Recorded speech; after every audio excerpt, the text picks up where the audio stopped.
Hello friends, AmyR here with Prairie Paper and Ink, back with another STAMPtember exclusive. This is the highly anticipated Brutus Monroe collaboration set. For those not aware, these are collabs between the brand and SimonsSaysStamp.com, and it only happens during the month of STAMPtember, aka September.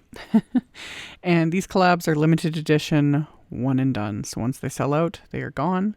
I will have a link to the stamp set, and there is a stamp and die combo. I'll have those linked below in the description, along with all the other supplies, of course.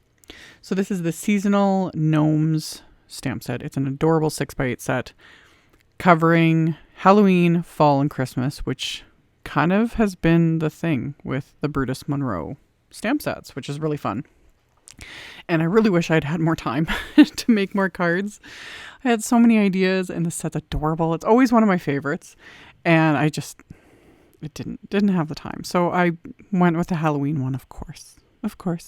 So I stamped my little Halloween gnome onto Simon's smooth white cardstock with intense black ink, and then I'm just using Copic Markers to color him in.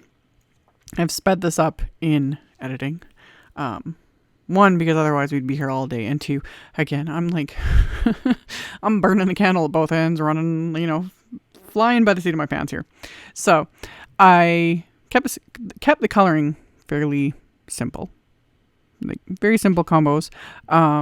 It's the hat, like any purple combo, especially with Copic Markers, I find can be the most finicky at times. But yeah, these three generally blend well together. That's the V12, V15, and V17. And like I generally tend to do, I go darkest to lightest with Copics. If you're newer to Copics or just need more practice, I recommend doing lightest to darkest. My way is just a laziness / speed thing, whereas lightest to darkest, you have much more control, how much color you're putting down, the blending, all that sort of a thing. So I did purples for his outfit, added a bit of green in there, did cool grays for the band. I did warm grays for his little beard and mustache. I think that's another reason why I love gnomes. It's like they're basically a nose and a beard. So anyway, I had stamped the little jack-o'-lantern as well, colored that, and then I got out my white gel pen, my Jelly Roll 10, the widest one. This is my favorite. I've said this a million times, like a broken record. I don't really follow any, light sources or rules when it comes to adding gel pen highlights. You totally can. It can really amp up your coloring when you are, more consistent and follow have a specific light source. There's more videos out there, tons, with so much inspiration and more advice. I'm just like doing my thing, whatever works. It's stamping, it's not rocket science or surgery. So after I was done coloring my images, I fussy cut them, and then I needed to create a background. So I pulled out the Gothic Halloween background stamp. This was part of Simon's big release on the 1st. And I inked it up with EARL gray ink and stamped it onto Simon's Smoke cardstock. And more and more lately, I've been really enjoying kind of experimenting with layering different stamps and dies and stencils and all of that to create backgrounds. It's fun. It really is. So I had the background with the stamp, and then I pulled out the Clouds for Days stencil, and I'm using Wilted Violet Distress Oxide ink and somewhat of a lighter hand, for something that I generally struggle with. And starting for me, when it comes to any sort of like cloud background, I always start from the top and work my way down. I just find that that's what works best for me.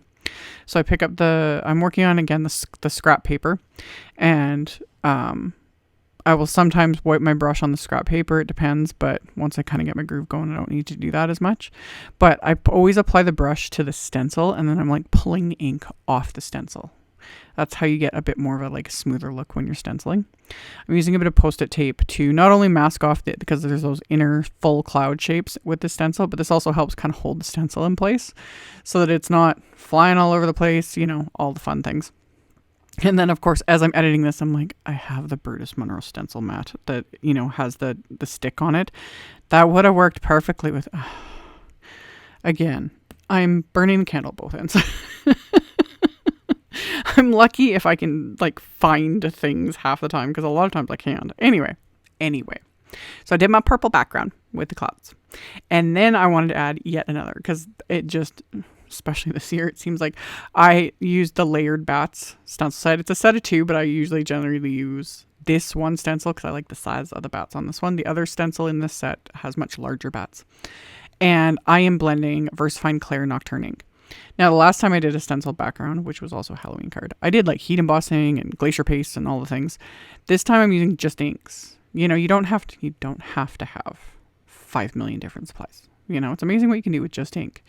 So I use VersaFine Clair Nocturne ink, and I have a blending foam that I keep dedicated to just this ink. Like, I will not put this blending foam into like my distress inks, anything like that, because these are totally different ink formulas. So VersaFine Clair Nocturne ink. So nice crisp black bats on my background, and then I'm going to add splatter. I might not have, you know, enough time to do multiple cards, but I made time for the splatter. So I've got my little palette, and I put some Perfect Pearl powder on it. Added a little bit of water, and then picked that up with my fan brush and added that. This is a subtle splatter, but in real life, like when the light picks it up, you just see that pretty shimmer splatter. Love. So I did that, and then I didn't let it dry. I hit it with my heat tool, so like dried it quickly. And then I used black soot distress paint. You gotta have black splatter on Halloween cards. So did all that, set that background aside to dry. On the inside of my card, I masked off at the score line. Don't ask me. I think it's just force of habit. I didn't actually need to do that. But I had already cleaned the stencil, and I'm using that layered bats stencil again, and the Wilted Violet Distress Oxide ink, and barely touched my brush to the ink. I just wanted a light amount of this, you know, lightly blended that over the inside of the card. And then I'm going to stamp one of the sentiments from the Seasonal Gnomes stamp set. I think that's another reason why I love. There's always, you know, images for the different seasons and then coordinating little sentiments. And I ended up using the Thankful for My Gnomies stamp. Again, if it's punny, I'm all for it. Love. So center that on the inside of my card, and I'm going to stamp that with the VersaFine Clair Nocturne ink. And just looking at this set now, I realized I forgot I was going to stamp. There's a little black cat image in the set. I was going to stamp it over the sentiment. Anyway, pretend I did that. Anyway, I've cut down that background just a little bit. I cut like a 1/4 inch off 2 of the sides, so it's a little bit smaller than my A2 card base. And then I adhered this into place with the Craft Tacky glue. And then my gnome, I'm going to pop him up with some thin foam squares, give him a little bit of dimension. Once he's popped into place, off camera, I had white heat embossed the spooky sentiment from that Seasonal Gnome stamp set.